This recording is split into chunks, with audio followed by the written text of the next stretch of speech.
দক্ষিণ Africa, Brazil ও ফিলিপাইনের এই জনপ্রিয় ফলটি স্থানীয়ভাবে কেউ ডাকেন আনারকলি, কেউ বলেন প্যাশন বা ট্যাং। বৈজ্ঞানিক নাম প্ল্যাসিফ্লোরা ইডিউলাস। মিষ্টি স্বাদ আর পুষ্টিগুণের কারণে বিশ্বজুড়ে রয়েছে এর ব্যাপক চাহিদা। সবুজ লতার ফাঁকে ঝুলে আছে গোলাকার ট্যাং বা প্যাশন ফল। সতেজ সবুজে ছেয়ে থাকা বাগানে কৃষকের সযত্নে পরিচর্যায় ঝরে পড়ছে এই বিদেশি ফলের সৌন্দর্য। বাগানে বসে কৃষক নিজ হাতে যত্ন নিচ্ছেন প্রতিটি লতার। এমন দৃশ্য ঝিনাইদহের মহেশপুরে। ওয়ালটন এখন দেশের সীমানা পেরিয়ে পৌঁছে গিয়েছে 50টিরও বেশি দেশে। ওয়ালটন, ঘরে ঘরে বিশ্বজুড়ে। দক্ষিণ আফ্রিকার ফল প্যাশন বা ট্যাং এখন দেশেই চাষ হচ্ছে।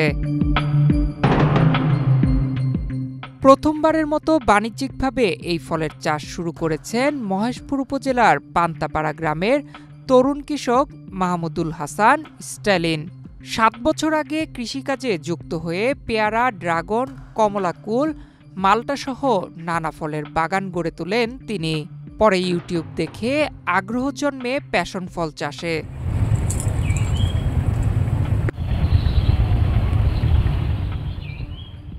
যশোর থেকে সংগ্রহ করা 5টি চারার পরীক্ষামূলক চাষ থেকেই তার বাণিজ্যিক সাফল্যের গল্প শুরু। 5 কাঠা জমিতে রোপণ করেছেন এই গাছের চারা। গাছ লাগানোর 2 বছর পর থেকে ফুল আসতে শুরু করে। বর্তমানে ফলে ফলে ভরে গেছে গোটা বাগান। সামাজিক যোগাযোগ মাধ্যমে বাগানটির কথা ছড়িয়ে পড়লে প্রতিদিন দূর দূরান্ত থেকে অসংখ্য মানুষ ভিড় জমাচ্ছে এখানে। আমাদের এখানে ফলটা নতুন এসছে, এর আগে কখনো আমরা দেখি নাই। এই ফলটা আমরা খেতেও যেরকম স্বাদ, এবং কি অনেক মানুষ আসে এখানে দেখতে, ছবি তুলে নিয়ে যায়। আমরাও আসি, দেখি, খাইছি এর আগেও।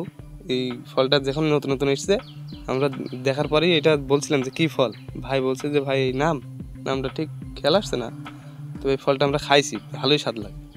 এই চাষটা নতুন, এই ফলটা স্বাদও মানে কি ভালো, যে ফল মানে ঝড়ও ভালো, দামও ভালো। তো এই চাষটা সবাই আগ্রহ এখন আছে এই ফলটা করা যায়। আমি আসছি নাটিমা থেকে।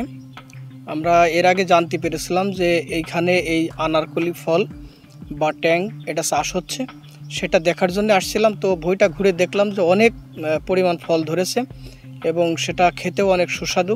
তো আমরা মনে করি যদি আসলে এই যে পরিমাণ লাভজনক বলে মনে হচ্ছে, তাতে করে আমাদেরও নিয়ত আছে যে আগামীতে আমাদের এলাকাতেও চাষ করার জন্য। ট্যাং ফলটা অনেক ভালো, অনেক সুস্বাদু। এইটা মনে করেন যে অনেক জায়গা থেকেই অনেক লোক আসে, আসার পরে এটার আর কি ছবি তুলে নিয়ে যায়, কেউ ভিডিও বানায় নিয়ে পোস্ট করে। আর স্টাইলিং ভাই এই ফলটা আর কি ঝিনাইদহ জেলার মধ্যে সর্বপ্রথম করছে উনি, বুঝছেন। এই ফলটা অনেক ধরন দেয়। দীর্ঘ কয়েক বছর পর আগে দেখছিলাম নিচে বোঝাই ছিল। আর এই ফলটা হয়তো গ্রামে কেউ খায় না, বুঝছেন। খায় হলো ওটাকে কক্সবাজারে, গ্রাম অঞ্চলে সেরকম খায় না। আর আমরাও খাই, দেখি ভালোই সুস্বাদু লাগে, খেতে অনেক মজা লাগে। অনেক জায়গা থেকেই অনেক লোক আসে, দেখি এসে এগুলো আর কি ভিডিও করে নিয়ে যায়। নিয়ে যাওয়ার পরে দেখে লোকে। শুরুতে ফলের দাম ছিল 5 থেকে 7 টাকা। এখন প্রতি ফল বিক্রি হচ্ছে 15 থেকে 20 টাকায়। জমি থেকেই কিনে নিচ্ছেন রাজধানী ঢাকাসহ দেশের বিভিন্ন জায়গা থেকে আসা ব্যবসায়ীরা। ভবিষ্যতে বাগান বাড়ানোর পরিকল্পনা উদ্যোক্তা স্ট্যালিনের। আমার 20 থেকে 25 বিঘা ফলের বাগান আছে। এর ভিতরে পেয়ারা, মাল্টা, কমলা, ড্রাগন সব ধরনের ফলই আছে। তা আমি ইউটিউবের মাধ্যমে এই আনারকলি বা ট্যাং ফল দেখতে পাই এবং আমার এই চাষ করার আগ্রহ তৈরি হয়। অতঃপর আমি 5টি চারা কিনে শুরু করি, দেখি যে প্রচুর ধরন, ফুল, ফল এবং বাণিজ্যিকভাবে সম্ভব। তারপর আমি এলাকাতে এই ফলটি 7 টাকা 8 টাকা পিস হিসেবে বিক্রয় করি। বিক্রয় করার পরে একটা মিডিয়ার মাধ্যমে দিই। মিডিয়ার মাধ্যমে দিলে ঢাকা, চিটাগাং, কক্সবাজার থেকে বিভিন্ন পার্টিরা আমার সাথে যোগাযোগ করে, আমার বাগানে এসে 15 টাকা 20 টাকা পিস দরে ফল কিনে নিয়ে যায়।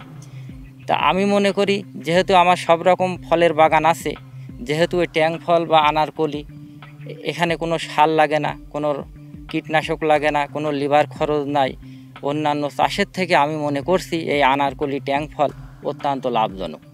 তা আগামী তরুণদের জন্য বা আগামী কৃষকের জন্য আমি বলবো যে এই চাষটা আপনারা করতে পারেন।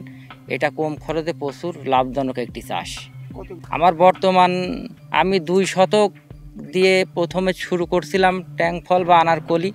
এখন বর্তমান আমার 2.5 বিঘা আনারকলি ফলের বাগান। আমি চিন্তা ভাবনা করছি আরও সামনে 2 বিঘা বাড়াবো। এটা বর্তমান চলমান। আমার বিঘা প্রতি খরচ হয়েছে 60 থেকে 70 হাজার টাকা এবং আমি আশা করছি 8 থেকে 10 লক্ষ টাকা আমি বিঘা প্রতি আয় করতে সক্ষম হব। বিদেশি এই ফলের পরীক্ষামূলক চাষে সব ধরনের পরামর্শ দেওয়ার আশ্বাস জেলা কৃষি বিভাগের। প্যাশন ফ্রুট বা ট্যাং ফল একটি অপ্রচলিত ফল। ঝিনাইদহের মহেশপুর উপজেলায় একজন কৃষি উদ্যোক্তা এটি চাষ করেছেন। নতুন ফল হিসেবে বর্তমানে অনেকেই এটি চাষ করতে আগ্রহ দেখাচ্ছেন। কেউ যদি এ বিষয়ে কোনো পরামর্শ চায় সেক্ষেত্রে আমরা কৃষি বিভাগ সার্বিকভাবে তাদেরকে সকল ধরনের পরামর্শ দিয়ে তাদেরকে সহযোগিতা করব। নয়ন বিশ্বাস, বাংলাদেশ প্রতিদিন।